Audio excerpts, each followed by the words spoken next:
Silakan Mas Wildan Akbar. Assalamualaikum Ustaz. Waalaikumsalam warahmatullahi wabarakatuh. Anda dari mana? Saya dari Garut.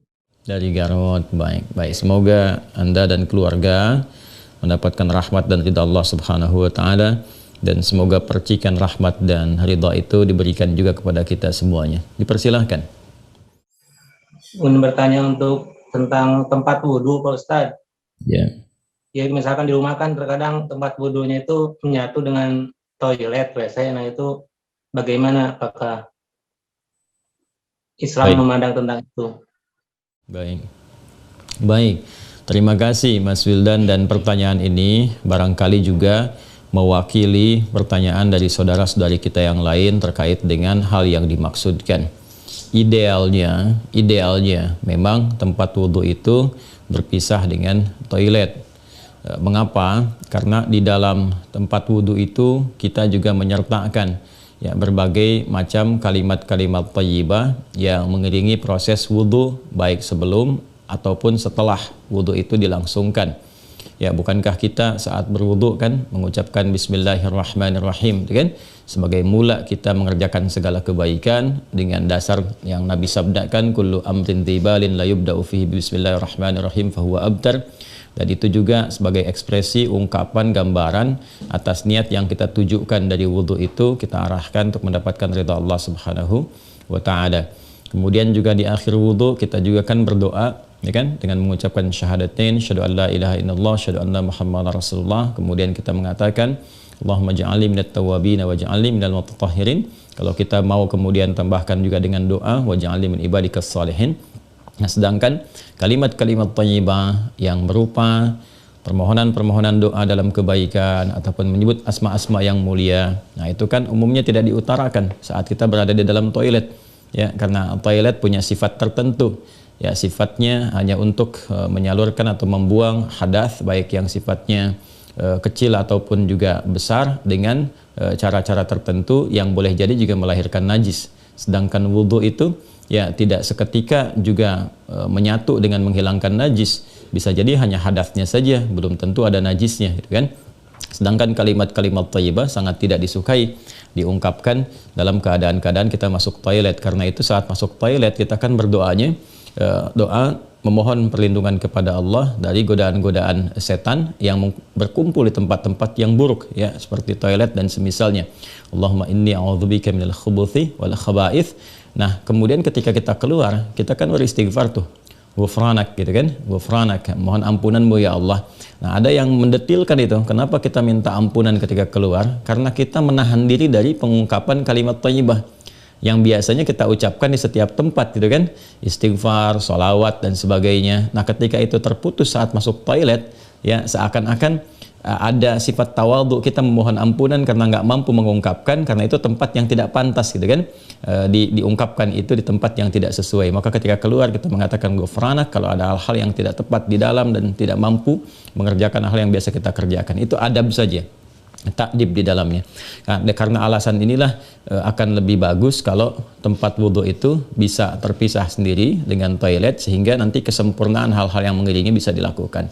Bila pun memang keadaannya tidak memungkinkan dan hanya ada itu dan bisa didapatkan di dalam berbagai kondisi, Anda ke mall misalnya kan, tidak ada tempat spesifik wudhu, taruhlah gitu demikian kondisinya, atau bahkan dalam kondisi tertentu, bahkan saat haji atau umrah yang begitu padat tempat wudhunya misalnya, dan Anda hanya menemukan ada toilet tapi ada keran yang disiapkan terpisah, gitu kan, di dalamnya itu.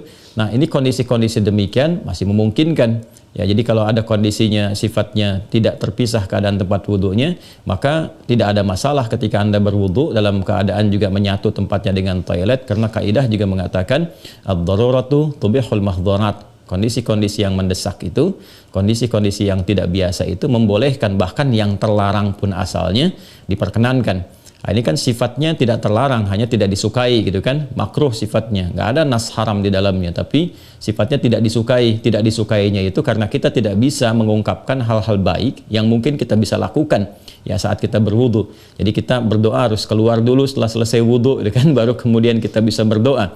Ataupun Bismillahirrahmanirrahim hanya kita bisa ungkapkan dalam hati, nggak bisa kita lafadzkan gitu kan. Doa-doa pun kita iringkan di dalam hati. Nah itu hal-hal yang menjadikan kita kemudian tidak maksimal. Pun demikian juga ada satu kondisi lain, itu kan tempat berkumpulnya setan di tempat-tempat yang kurang bagus itu, sehingga godaan-godaan saat berwudu dan sebagainya, nah itu kadang-kadang lebih banyak.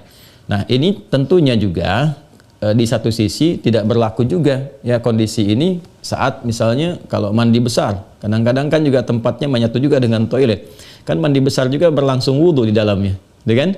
Nah ini kita harus fleksibel juga dalam kondisi-kondisi demikian. Jadi ini yang mau saya katakan, tidak berhukum haram, itu bisa dilakukan. Kalau tempatnya kita misalnya memungkinkan untuk berpisah, bagus ada dipisahkan. Tapi kalau menyatu pun tidak ada masalah, kan?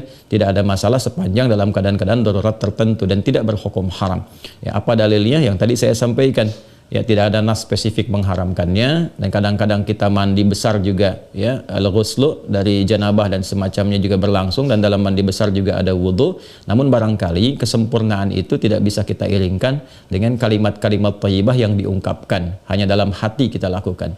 Jadi kalau tidak ada tempat lain dan menjadikan Anda berwudu misalnya menyatu dengan toilet, di dalamnya ada toilet, maka kalimat-kalimat thayyibah itu cukup dalam hati, tidak perlu diungkapkan di lisan, kan? Dan sempurnakan wudu Anda, lalu ketika keluar Anda berdoa sebagai penutup bagian dari wudunya. Demikian kiranya bisa disampaikan.